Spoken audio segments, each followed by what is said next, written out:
എന്ത് എന്നുള്ള ഷാനിയുടെ ചോദ്യത്തിന് വളരെ വ്യക്തമായിട്ടും ശക്തമായിട്ടും മറുപടി പറഞ്ഞിരിക്കുകയാണ് പപ്പേട്ടൻ. ഒന്ന് കേട്ടു നോക്കി. വ്യക്തമായ നിലപാട് സ്വീകരിച്ചുകൊണ്ട് മുന്നോട്ട് പോകും.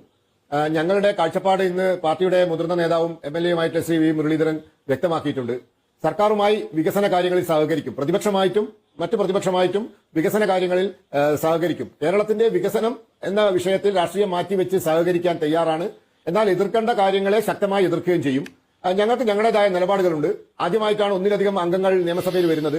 അതുകൊണ്ട് തന്നെ സ്പീക്കർ സ്ഥാനത്തേക്ക് ഞങ്ങൾ മത്സരിച്ചിട്ടുണ്ട്. അപ്പോൾ ഞങ്ങൾ ഞങ്ങളുടേതായ നിലപാടുമായി മുന്നോട്ട് പോകും. അത് കൃത്യമായി ഇന്ന് പാർട്ടിയുടെ മുതിർന്ന നേതാവ് വ്യക്തമാക്കിയിട്ടുണ്ട്. കേരളത്തിന്റെ വികസനത്തിന് ഭരണപക്ഷവും പ്രതിപക്ഷവും രണ്ട് പ്രതിപക്ഷവും സഹകരിക്കുക തന്നെ വേണം എന്ന് തന്നെയാണ് ഞങ്ങളുടെ നിലപാട്. മാത്രമല്ല, കേന്ദ്രം ഭരിക്കുന്ന പാർട്ടിയാണ്.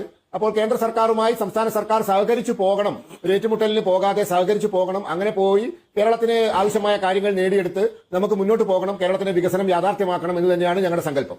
പക്ഷെ ഇന്ന് പറഞ്ഞു തുടങ്ങിയത് വികസനമല്ലല്ലോ. സർക്കാരിൽ മുസ്ലിം ലീഗിന്റെ സ്വാധീനത്തെക്കുറിച്ചുള്ള ആശങ്കയാണ് ഇന്നത്തെ വാർത്താ സമ്മേളനത്തിൽ ശ്രീ വി മുരളീധരൻ പ്രധാനമായി ഉന്നയിച്ചത്. അത്തരം ചർച്ചകൾ കൊണ്ട് ഉദ്ദേശിക്കുന്നത് എന്താ? അല്ല, അത് തീർച്ചയായിട്ടും എതിർക്കപ്പെടുമല്ലോ.